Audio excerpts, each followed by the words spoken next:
કોઈના બાપથી નહીં બી. બાબા સાહેબ આંબેડકરે મને સંવિધાનમાં હક આપ્યો છે, મને બોલવાનો, મને લખવાનો અને મારે ઠોકવાનો.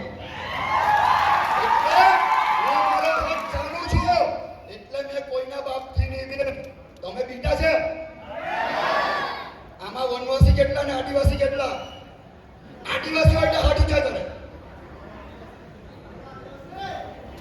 અને વનવાસી હોય કે બી હાથ ઊંચા કરે. નથી ને? હા, બનતા નહીં, એ તો બધું જતું રહે. 73 ડબલ એની જગ્યા પર 173 આવી જતી રહે. બરાબર? અત્યારે તમે જોઈ લો, કેવડિયાની અંદર ગઈકાલે આપણા 2 આદિવાસી દીકરાઓની હત્યા કરવામાં આવી. 2 આદિવાસી દીકરાઓને મારી નાખવામાં આવ્યા. ગયા વર્ષે આપણા આદિવાસી સમાજની 2 દીકરીઓ ઉપર બલાત્કાર કરીને મારી નાખવામાં આવી. એના આગળ મણિપુરમાં મારી નાખવામાં આવી. કેમ? આદિવાસી કચરા છે, કેમ મારી નાખવામાં આવે? આપણે મંગળવારે કેવડિયા ડોળાવવાનું છે. આવો ને બધા. કેવડિયા ઘેરાવ કરવાનો પ્રોગ્રામ છે આપણો. કારણ કે આપણા આદિવાસી સમાજના દીકરાઓને ન્યાય નહીં મળશે તો મંગળવારે કેવડિયા આખું ચોકઅપ કરી દેવાનું.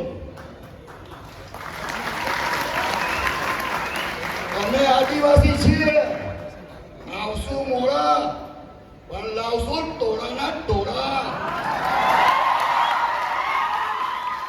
ધીરે આવું, ડગલા લાવું. બરાબર? ઝુકેગા નહીં. મારા નીરવભાઈ કીધું, અહીંયા મોદી સાહેબ કહી ગયો કે અમારા આદિવાસી મોજમાં જ હોય. ભાઈ મોજમાં જ હોય ને.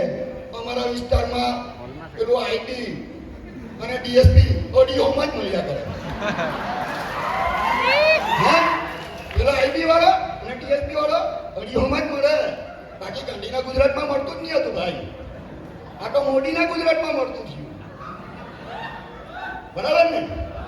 હા, એટલે હજુ કહે છે એ લોકોને ચાલવા દેવાનું. પણ આપણું એક જ વસ્તુ છે કે આદિવાસી સમાજનો નવયુવાન જાગૃત થાય.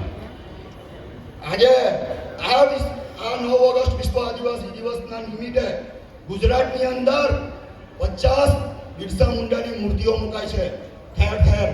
પણ આપણું સપનું છે નાનેથી નાના ગામમાં પણ બિરસા મુંડાની મૂર્તિઓ મુકાવી જોઈએ.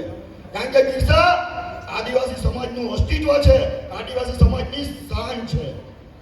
મુકાવવું જોઈએ કારણ કે આપણા છોકરાઓને ખબર પડે ભવિષ્યમાં કે આ બિરસા કોણ હતા. આપણે અત્યારથી મૂકશું તો ખબર પડશે. બાકી આપણે તો ભજન ઘાટા જ છે અને ઘાટા જ રહેવાના. પછી જે બી ધર્મના હોય તે, પણ બિરસા એ આપણું અસ્તિત્વ છે એટલે બિરસાને નહીં ભૂલવું. બરાબર? બાકી પહેલે રોકેંગે, फिर Okay.